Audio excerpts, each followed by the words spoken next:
كوديسان قواعد لفذذي كو سهلا يا برشده هيقادا كوديسان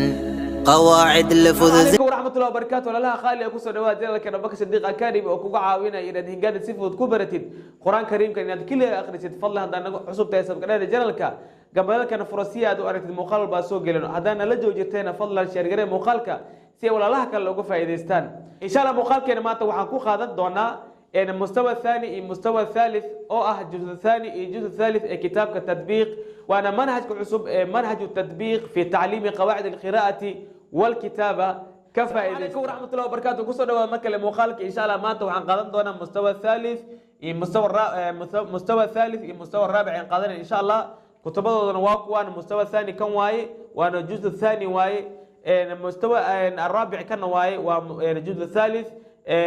كتابك التطبيق في قواعد القراءة والكتابة إن شاء الله يعني وعنكم بلاوي دون المستوى الثالث يكون بلاوي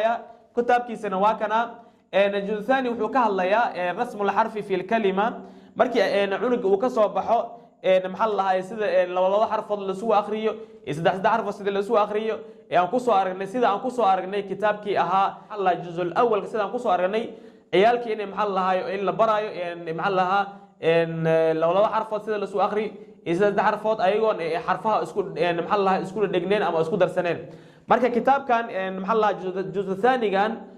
وانا مستوى سدحاد واي وحو كبرنا يا عنوجا سيده محل حرفها la isugu daray كبرنا رسم الحرف في الكلمه kadibna maxal lahayo wuxuu qaadanaya markuu sida xarfa la isku daro uu barto oo hadii wax loo soo yeeri oo maxal lahay oo qori karo fartan isku dari karo ayaa hadana maxal lahay wuxuu galaya wuxuu dhameystiraya baaqi al harakat al kasra iyo dhamma yani hore wuxuu soo qaatay juz al awwal waxaan ku soo qaadanay in maxal lahay cunigi fathada la barayo ayaan ku soo qaadanay fathada marka ayadoo marka fatxada markuu bartay looma bilaabin kasra looma bilaabin waxa la baray sida xarfaha la isugu dhajiyo sida wax loo hingaasay la baray kadibna maxal lahayo xarfaha la isugu daro marka hadda ayaa waxa loo dhameystiraya cunuga in maxal lahaa kasrada iyo damada ayaa loo dhameystiraya marka xarakooyinka sidaas ay maxal lahaa ku dhameystiran yihiin hore wuxuu u soo qaatay fatxada haddana waxa la baraya kasrada iyo damada ayaa la baraya marka kadib ayuu maxal lahaa sukuunka maxal lahaa ayaa loo bilaabaya sukuunka ayaa loo bilaabaya cunuga marka meeshan waxa ku jirta marka cunuga sukuunka loo bilaabayo waa in maxal la quraanka loo bilaabo manhajka kitaabka ama tatbiiq sida uu ku socdo waxa waaye cunuga maxal laha hadii mar uu sukuun soo gaaro oo xarakooyin markuu ka soo baxo sukuun markuu soo gaaro quraanka waa in loo bilaaba manhajka oo kitaabka uu ku socdo sidaas waaye markaas cunuga wuxuu akhrin karaa meel badan ayuu akhrin karaa kitaabka ilaa xarakooyinka ay ugu badan sukuunkan hadda ugu dartid cunug wax badan ayuu akhrin karaa marka quraanka waa loo bilaabi karaa marka laba xarfo laba aayadood hal aayadood ayaa loo bilaabaya asagoo hingaadisii wado kadib muxuu baranayaa kitaab wuxuu ku baranayaa muduud ayuu ku baranayaa madul alifka iyo madul ya iyo madul waaw ayuu maxal lahayo canuga uu ku baranayaa sidaas ayuu wuxuu ku dhameynayaa mustawa thalith juz'u thani sidaas ayuu ku dhameynayaa kadib marka arday wuxuu galayaa marka juz'u thalith ayuu galayaa juz'u thalith kana waa kana maxal lahayo kitaabkiisa waa kana waa kitaabka yeelooga ah waaye وانا مستواها الرابع مستوى الرابع واي marka مستوى الرابع cunug wuxuu ku baranayaa tanwiinta ayuu ku baranayaa tanwiintana waxa way fatxateen iyo kasrateen iyo dhammateen ayuu ku baranayaa kadibna wuxuu baranayaa cunuga madulliin ayuu baranayaa madulliin waaw iyo ayuu baranayaa kadib shadka ayuu baranayaa shadka sida loo akhriyo sida loogu dhawaaqo ayuu baranayaa kadib markuu intaas dhameeyo cunug wuxuu galayaa alhamzaan ayuu galayaa hamzaan alhamzaan waxa waaye يعني همزة الوصل يا محل همزة القطع أيو كبرنا يا كتاب كان كذب يعني 10 قدام بهنجاد وحواي لا مؤل أيو قادنا عنق لا مؤل ألتن وحيوكل بحذا القمرية الشمسية أيو قادنا يا أرديجا مركز سداس أيو كل منا يا سد هذه محلها يعني محلها إن سد هذا كتاب أما محلها أفرتاس كتاب أيو محلها أردي وكل منا يا أو منهجك تطبيق بريستا هنجادا لغا سو بلاو كتابكي اها سلسله النون والقلم لتعليم الاطفال كيفيه امساك القلم وكتابكي بعد كسو هلا واي كدب عنق وحو سو غلاي محل الجزء الاول يعني ما صارت لو كتاب يكون بحدي الجزء الثالث ثاني واكنا كدبنا الجزء الثالث واكنا كل وحي اسكو يهين افر كتب اي اسكو يهين وانا افر مستوى واي laga soo bilaabo 3 jir iyo wax ka sareeyo ayaa loogu talagalay maxaa la manhajkaas insha Allah 3 jirka ayaa baran kara 4 jir ilaa 5 jir ilaa 6 jir iyo wixii ka sii sareeyo ayaa baran kara insha Allah marka yani insha Allah hadda iyo wixii ka dambeeyo waxaan sharxi doonaa wiliba sharxi mubsid ah ayaan sharxi doonaa qaabka ilmaha hingaada loo baraayo anagoo maxaa la kitaabkan ama maxaa la manhajka tadbiiq anagoo raacino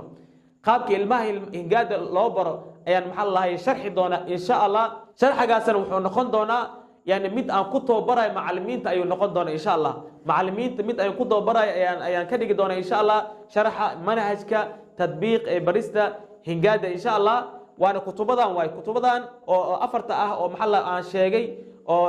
casharadan hore aan ku soo aragnay ayaa maxaa la sharxi doonaa afartan kitaab ayaan sharxi doonaa waliba oo aan ugu talagalay inaan maxaa la macallimiinta aan ku tababaro yani sidii maxaa la ilmahooda ama ardayda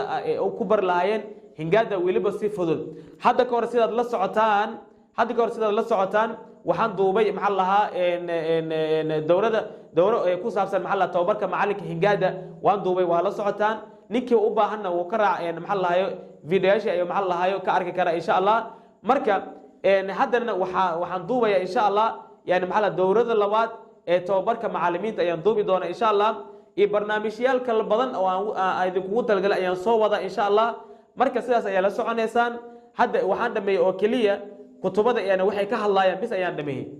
ani sharax maan gelin inkastoo sharax waxyar aan gelin laakiin sidaas maan ugu talgelin waa sida ugu talgal waxa waaye inaan ii sheego kutubada waxay ka hadlayaan waan qeyb waaye hingaadi la qeybiyo waaye oo glass laga dhigi waaye marka laakiin waxa inoo soo socda tababar ama maxaa la hayo sharax oo mubsid ah oo yani oo dheer oo sharxan oo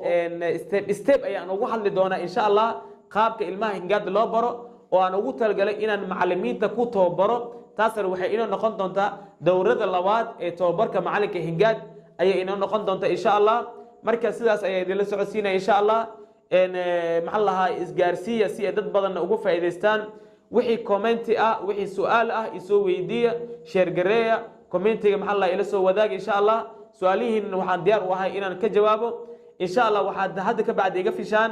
in maxaa la dowradaas aan bilaabi doono waliba dowro aad iyo aad u qiimo badan waaye oo aan ku sharxi doono kitaabkan manhajka tadbiiq ee barista hingaada si maxaa la qaab oo dheer oo maxaa lahaa oo si fiican u kala dhigan ayaan maxaa la sharxi doonaa insha Allah waana dowro loogu talagalay in macallimiinta lagu tababaro sidaas ayaa la soconaysaan insha Allah jazaakumullahu khayr salaamu calaykum waraxmatullaahi وبركاته منهج كيس علمي تطبيق فتوحات كرحمن كينا إنسي كاميد منهج كيس علمي تطبيق فتوحات كرحمن كينا إنسي كاميد التطبيق في قواعد القراءة والكتابة.